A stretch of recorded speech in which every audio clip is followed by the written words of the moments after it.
వేసవి సెలవుల్లో పిల్లలను రిఫ్రెష్ కోసం సరదాగా గడిపేందుకు కొన్ని క్యాంపులకు తీసుకెళ్తుంటారు. వాటినే సమ్మర్ క్యాంప్స్ అని అంటారు. సమ్మర్ క్యాంపుల్లో పిల్లలు ఎంజాయ్ చేసేందుకు వివిధ రకాల ఆటలు ఉంటాయి.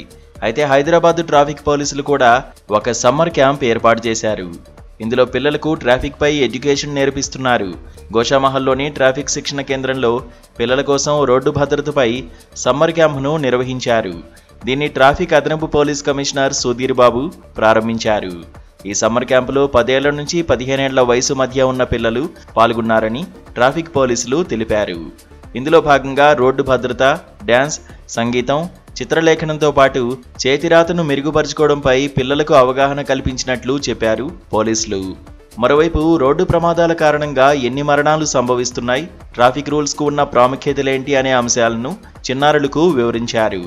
దీంతో రోడ్డు భద్రతపై పిల్లలకు అవగాహన కలుగుతుందని చెబుతున్నారు. భారత్లో యుద్ధాల్లో సంభవించే మరణాల కంటే రోడ్డు ప్రమాదాల వల్ల చనిపోయే వారి సంఖ్య ఎక్కువగా ఉంటోందని సమ్మర్ క్యాంపులో పిల్లలకు చెప్పారు. ట్రాఫిక్ రూల్స్ను పాటించడం ద్వారా అందరూ క్షేమంగా ఉండొచ్చని చెప్పారు. చుట్టుపక్కల ఉన్న తల్లిదండ్రులు వారి పిల్లలను ట్రాఫిక్ అవగాహన సమ్మర్ క్యాంప్కు పంపారు. పిల్లలు ఉత్సాహంగా పాల్గొన్నారు. ఇక ఇలాంటి కార్యక్రమాలు ఉపయోగకరంగా ఉంటాయని మరిన్ని చేపట్టాలని కోరుతున్నారు ప్రజలు.